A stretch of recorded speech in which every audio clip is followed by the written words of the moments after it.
The lesson of the week. Do you want to know what it is? Well, yes, thank you. This is glitter. Yes, thank you for the compliments. But let's get down to business. The message today, mind your own business. Yeah, you.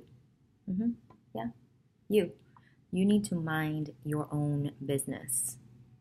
I see how you're checking out other people's Instagrams and you're like, oh my God, how come she got so many likes? And I see how you're going, oh my gosh, I don't know, are they gonna like my work?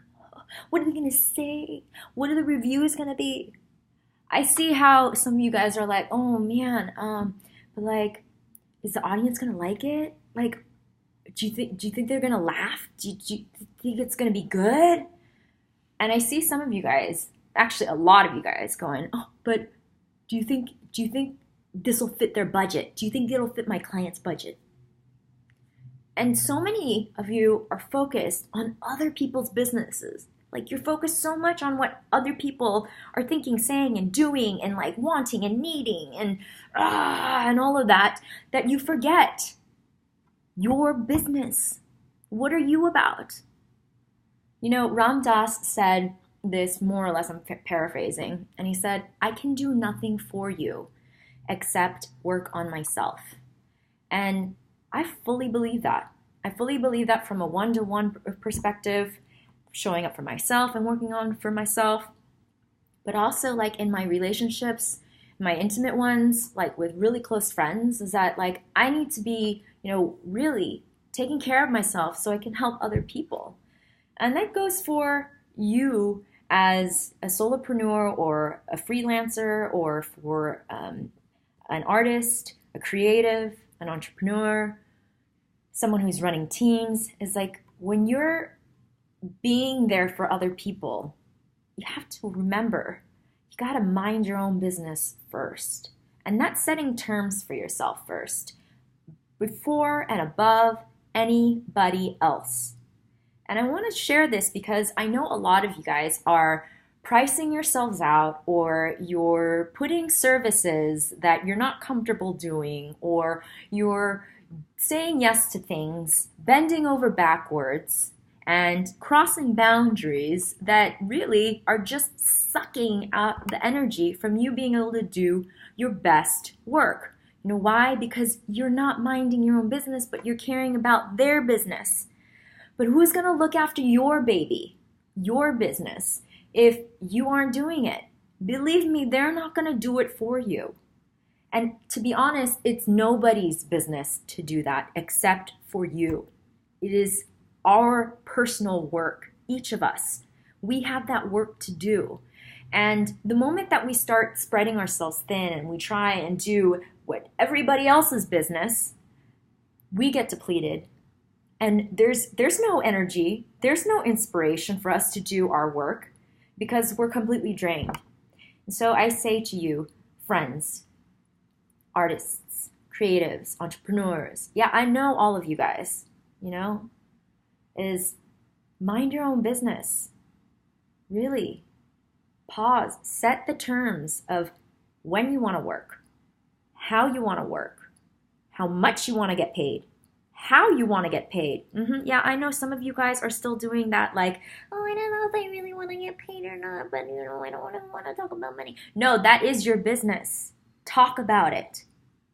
Look at it. Confront it. Don't be afraid of it. It's your business. It's your baby.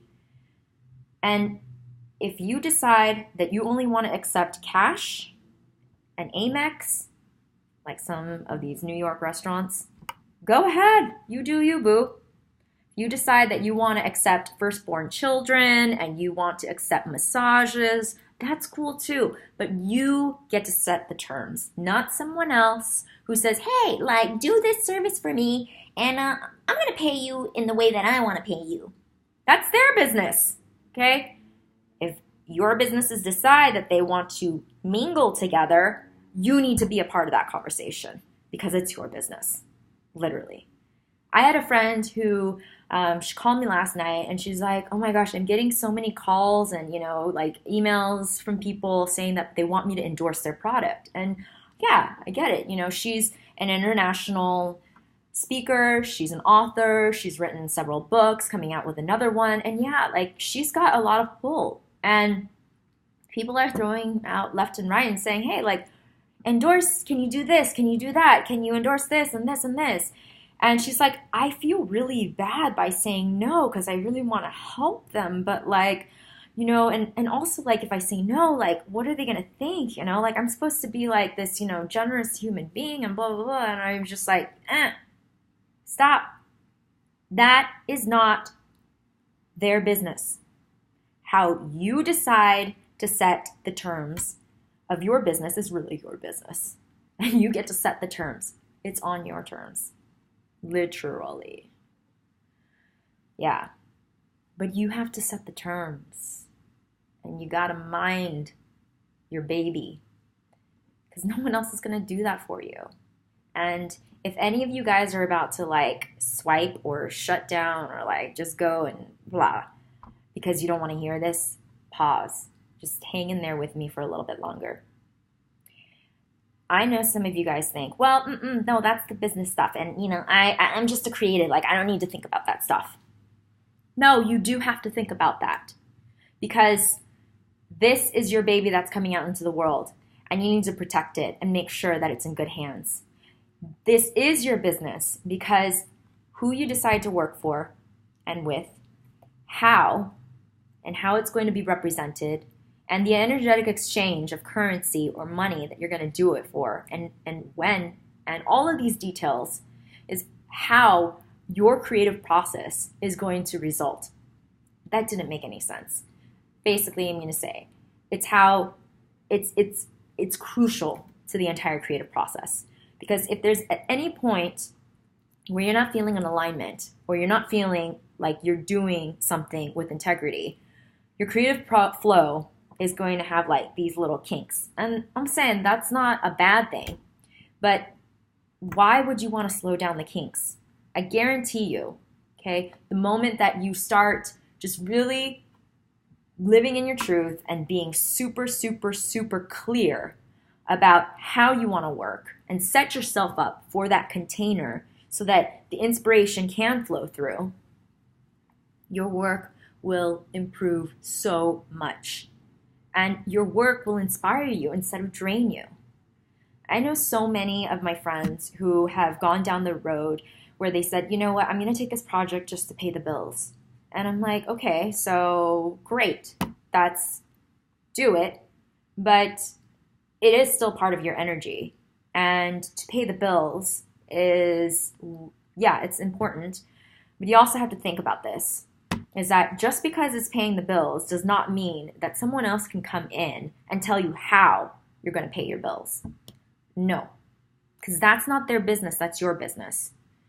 And so I say set the terms in which you want to decide how you're going to get paid, who you want to work with, what are the services that you're going to provide.